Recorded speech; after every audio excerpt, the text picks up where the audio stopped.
In the 12th century before the Common Era, the world ended.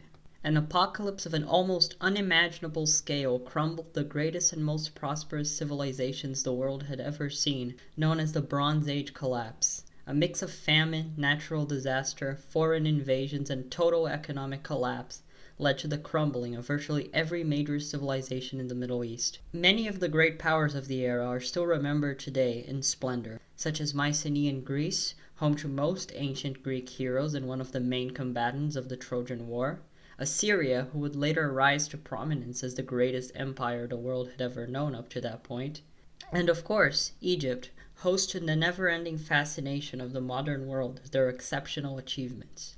However, one of the mightiest of these powers is now almost entirely forgotten. At their prime, they were equals and fierce rivals to the Egyptians, rulers of an empire stretching from Troy to Syria. So, what if the Bronze Age collapse didn't happen, or at least was not as cataclysmic, allowing for the survival of a powerful Hittite empire? As the dust settles on the late 12th century, it is clear to all that an era has ended, and a new one has begun. Hattusa stands as a graveyard, surrounded by piles of corpses of both sea peoples and our own, but nevertheless, it stands. Though there are no more ships coming to Hittite shores, many of the invaders were not driven back to the sea. To the south, the Shekelesh have conquered the lands of Nia, known to our world as Syria. They and the Philistines fight the still-standing Egyptian empire as they struggle to maintain rule over the Levant. To the west, the Mycenaeans were brought to ruin, and the Arzawa have ceased to pay tribute to Hattusa. The Weshishites seized the city of Troy, also known as Wilusa, forging themselves a kingdom of their own. In the lands of Luca, home to some of the invading sea peoples, the Hittites successfully reassert their authority, forcing the Lucanites to flee into the ruins of Mycenaean Minoa and found themselves a new kingdom there. The world order is dead. Tin and copper no longer flow through the sea, but the end has been avoided. For as long as it stands, Hattusa still holds the reins of its own destiny. Gradually, the Near Eastern powers begin to recover, and a new order begins to form.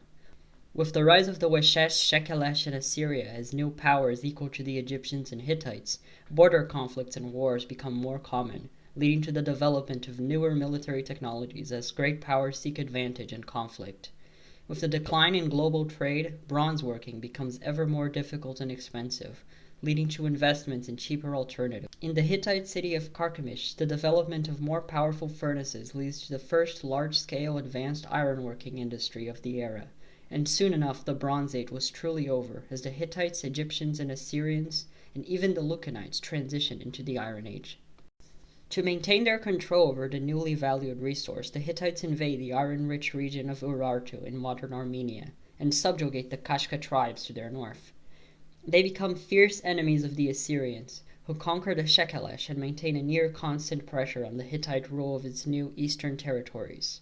As the Hittites find new avenues of expansion to empower themselves against the growing might of Assyria, they find an opportune target to their west, the Arzawa peoples of Anatolia, as well as the scattered remnants of the Mycenaean Greeks. Seeing the impending threat of a massive Hittite host, the West Anatolian powers unite their efforts in a coalition to hold off their enemies in Wilusa, but are ultimately defeated, opening up the Balkans as an easy target for conquest. Though the empire has not only survived but thrived in this new era, a look at its demographics will show that it has become nearly irrecognizable. You see, even before the Bronze Age collapse, the Hittite language was already in rapid decline, replaced as both a common tongue and a language of administration by its sister tongue of Luwian.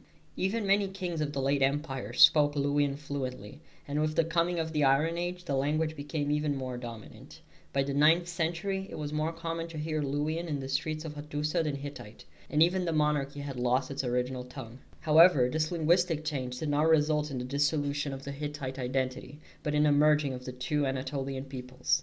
This was still the land of Hatti, the kingdom of the Nishidi, as Luwian was the tongue of its people.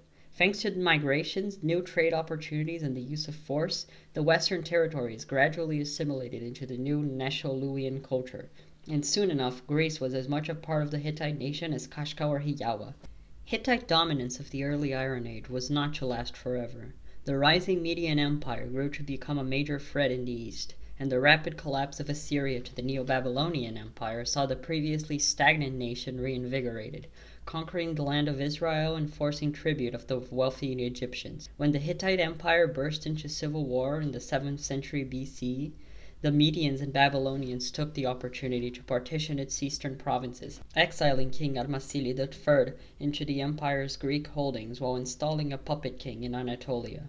For a century, there were two Hittite kingdoms, one centered around Phras, known as Hachi Ahiyawa, and another centered around Adana, known as Hachi Kizuachna.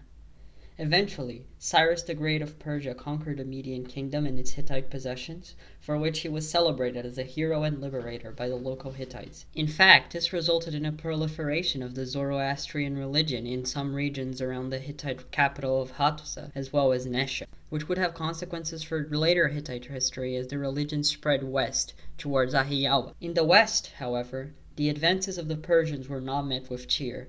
The still independent kingdom of Ahiyawa looked east with revanchism, still retaining the dream of uniting the empire once more. And perhaps this was not completely outside the realm of possibility. However, it would require a truly great ruler.